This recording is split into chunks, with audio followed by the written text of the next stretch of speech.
waay féexal sab xol original neexal bu te am na gu original 100% pur jus de fruits. Sénégal ka fay kan ngi yegsi na fay say facture moo ci gën a gaaw.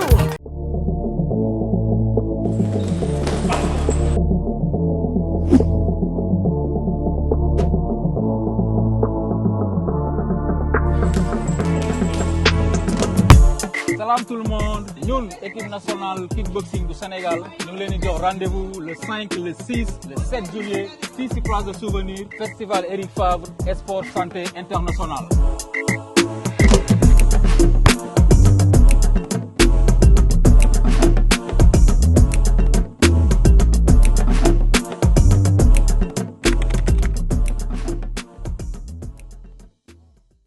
mbër bi da koy def wala mbër bi da koy def détails yi du mu ci dugg mais dama ne au niveau bi noo bëgg a toll mën nga ko toll loolu du dara te bu ñu xoolee côté Tapha affaire marketing dafay am man je sais ci ginnaaw li ñuy préparer ni Tapha du pour lamb bi rek am na leneen loo xamante ni bu jeexee di ngeen ko gis man li ma leen wax di ngeen ko gis ñu ngi préparer Tapha leneen lu dul ay lamb parce que fi ñu ko yóbbu nii préparé wuñ ko comme un lutteur lu bëri soxla ñooñu kii domaine am la du ma dugg ci domaine yooyu mais xam nga Tapha ni mu toll ni haltérophile lañ koy entraîner loolu dafa leer.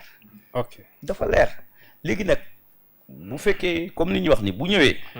ñu def yi fu bëree ñiy jël seen liggéey dawloo ko lii la laaj lii lañ war a dindi lii lañ war a def nii la war a bëri nii la war a contacter poids bi wàccaat ba nga xam ni mun na bëri mun na song da ngay gis Tapha bu dangereux.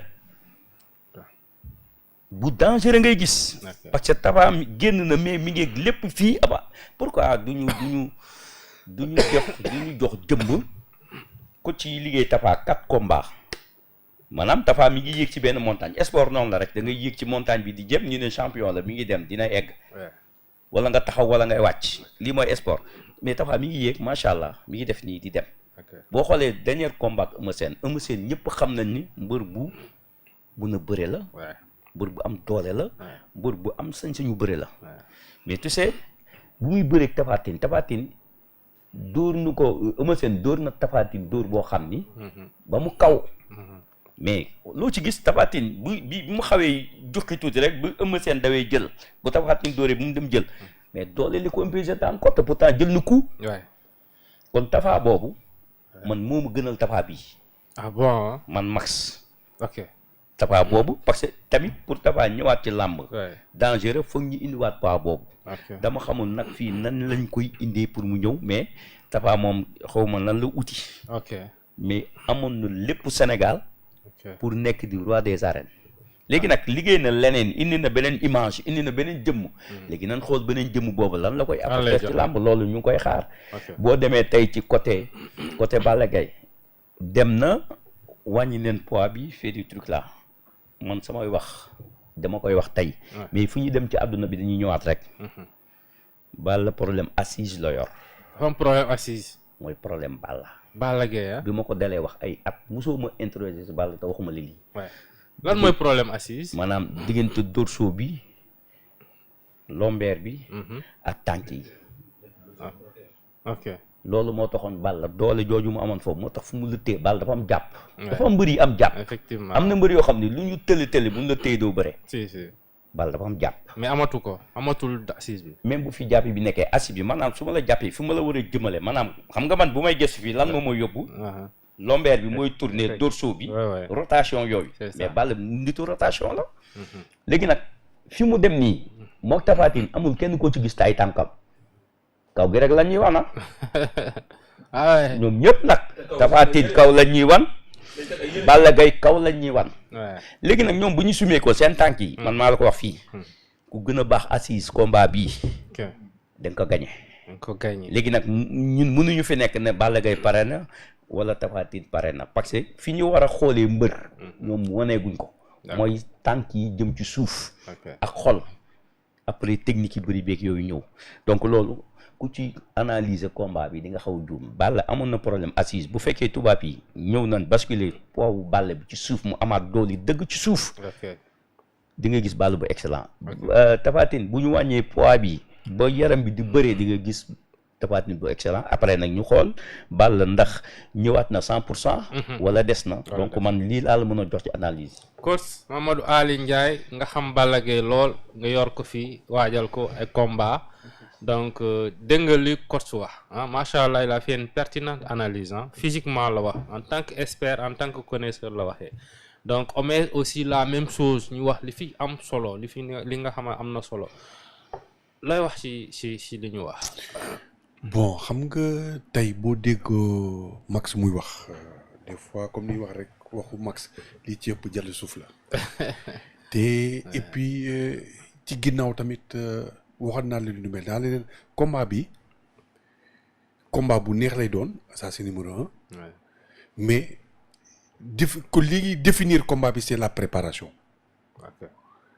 benn ñoom ñaar kenn ku ci nekk dem na de son côté entraîner ku ci nekk tu es entre de bonnes mains mais liggéey bi dëggantaan fii la nag mooy bi ñu nee salaamaaleykum fii Dakar loolu mooy li nga xamante ni tey moom mooy def la différence ci seen préparation pour agsi le 21 préparation bi ñuy defaat fii ba part fii Dakar ça veut dire que ni tey kenn ku ci nekk nag munoo wax parce que kenn ku ci nekk tey am nga un plan un programme boo xam ni moom ngay topp après bi nga jógee à l'extérieur nga ñëw mais pour te dire que ni nag différence bi fa pour l'instant mënuñu ci sori parce que li tax mënuñu ci sori mooy boo xoolee ñoom ñaar ñëpp seen préparation boo xam ne préparation nañ côté esthétiquement rek ngay gis kii toll na nii kii il est bien physiquement jeex na mais kenn gisagu leen ci action ni quoi que ce soit et à partir de là-bas ci action yi ñuy def ci ngay mën a soog a xam ni que ni kii ci côté bii am na ci amélioration bu bëri après li ci des ci bopp bi lay doon.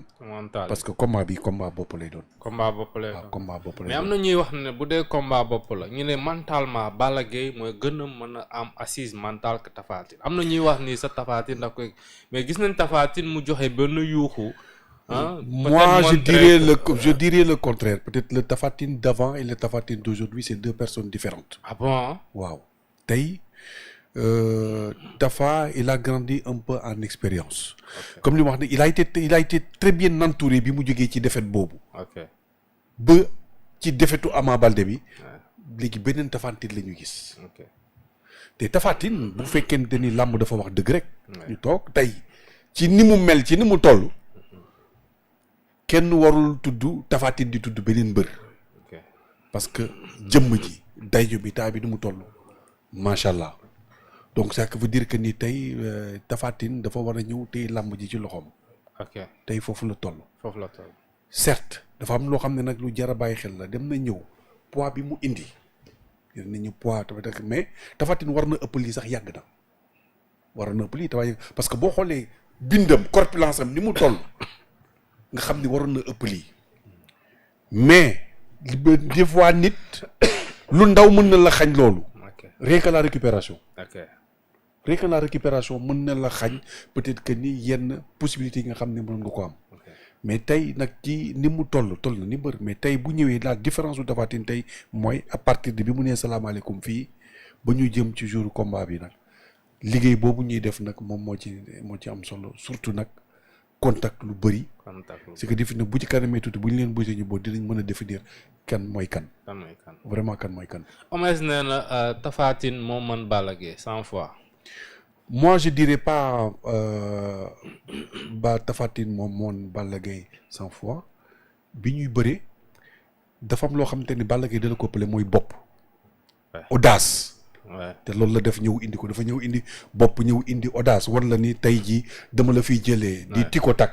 c'est ce qu'il a fait. ñëw gagné ko nag voilà mais. mën naa je pense que ni bii di ñëw nii ça va être différent. ah bon mënatul loolu.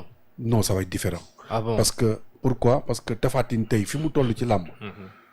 parce que ni c'est pas pour rien mu jël Balla Gaye. dafa ñëw jàll Balla Gaye pour won ko ni ko nekk sama combat ba le passé erreur la woon. waaw. erreur boobu nag tey jii moom la mën a ñëw parce que tey ku xool Tapha Tine xam ni tey c'était le challenger officiel.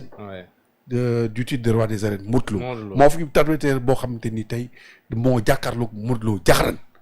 da nga bëgg a wax comme Omez Modou Lo dafa éviter Tapha Tine. man je dirais pas éviter man du ma wax noonu éviter parce que Modou Lo quoi qu'on puisse dire amul lu muy bàyyi xel ci mbër. ci sa carrière. parce que lu ne dund na ko daje nag mbër bu nekk ci làmb ji. taay bu ndaw taay bu mag Modou Lo du ragal.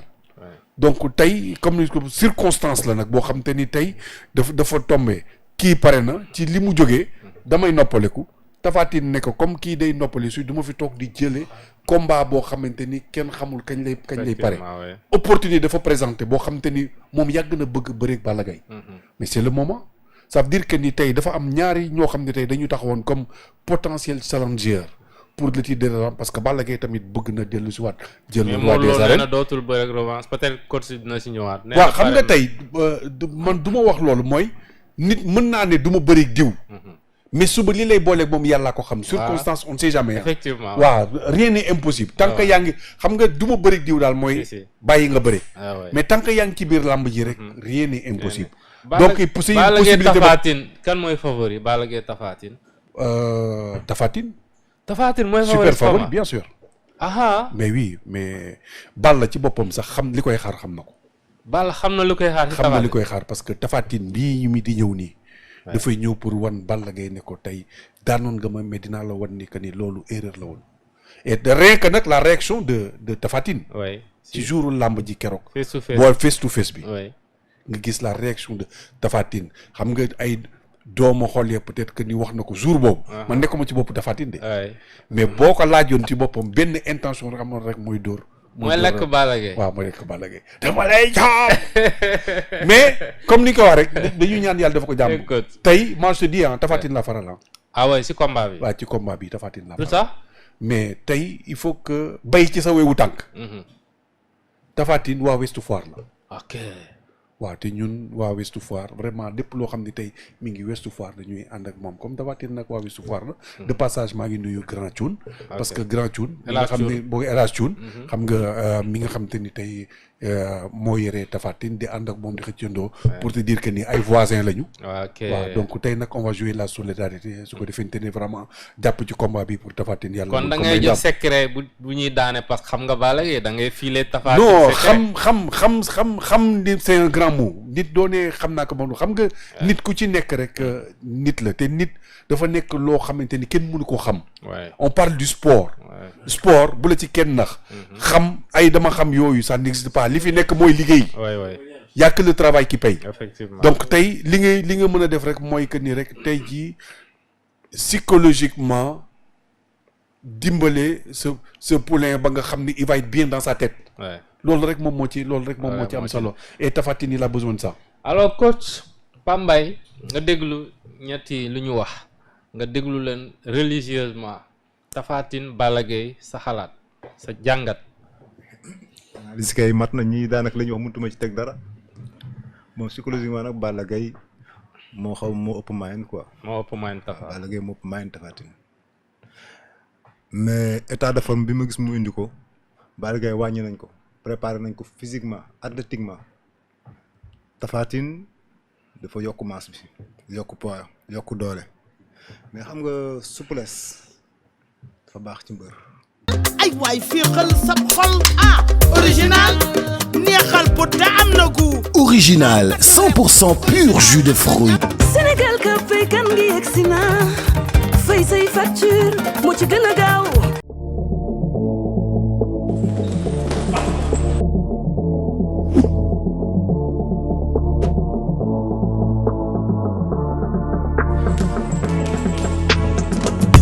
Salam tout le monde ñun équipe nationale kickboxing du Sénégal ñu ngi leen di jox rendez-vous le 5 le 6 le 7 juillet fii ci place de souvenir festival Eric Favre Sport Santé International.